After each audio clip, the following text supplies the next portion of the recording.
সাত সকালে মহাত্মা গান্ধী রোড স্টেশনে বিকল অটো সিগন্যালিং ব্যবস্থা। একটু পরেই একই পরিস্থিতি ময়দান স্টেশনেও। একই অফিস টাইম, তার মধ্যে পুজোর মুখে ভিড়ের চাপে দম বন্ধ পরিস্থিতি। চূড়ান্ত ভোগান্তির মুখে পড়লেন যাত্রীরা। শুক্রবার ঘড়ির কাঁটায় তখন সকাল 8:05। মহাত্মা গান্ধী রোড স্টেশনে পৌঁছয় একটি মেট্রো, কিন্তু তারপরই বিপত্তি। বেশ কিছুক্ষণ কেটে যাওয়ার পরও ভিড়ে ঠাসা মেট্রো ঠায় দাঁড়িয়ে থাকে সেখানেই। কিছুক্ষণ পর মেট্রো কর্তৃপক্ষের তরফে জানানো হয় যান্ত্রিক ত্রুটির কারণে ব্যাহত মেট্রো চলাচল। অফিস টাইমে চূড়ান্ত হয়রানির শিকার হতে হয় যাত্রীদের। সকাল 9:30 নাগাদ ময়দান মেট্রো স্টেশনে দ্বিতীয় বিপত্তির খবর মেলে। জোড়া বিপত্তির জেরে পরিস্থিতি আরও জটিল হয়ে পড়ে।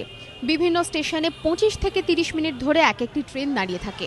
বেলা বাড়লেও পরিস্থিতির উন্নতি না হওয়ায় চূড়ান্ত সমস্যায় পড়েন যাত্রীরা। মেট্রো কর্তৃপক্ষের দাবি, সকাল 10:50-এর পর সিগন্যালিং ব্যবস্থা সামাল দেওয়া হয়। তারপরই পরিস্থিতি ধীরে ধীরে স্বাভাবিক হয়। পুজোর মুখে এই ঘটনায় সিঁদুরে মেঘ দেখছেন যাত্রীরা। যদিও পুজোর সময় পরিষেবা স্বাভাবিক রাখতে যথাসাধ্য চেষ্টা করা হবে বলে জানিয়েছে মেট্রো রেল কর্তৃপক্ষ। অরিত্রিক ভট্টাচার্য, প্রবীর চক্রবর্তী ও হিন্দলদের রিপোর্ট, এবিপি আনন্দ, কলকাতা।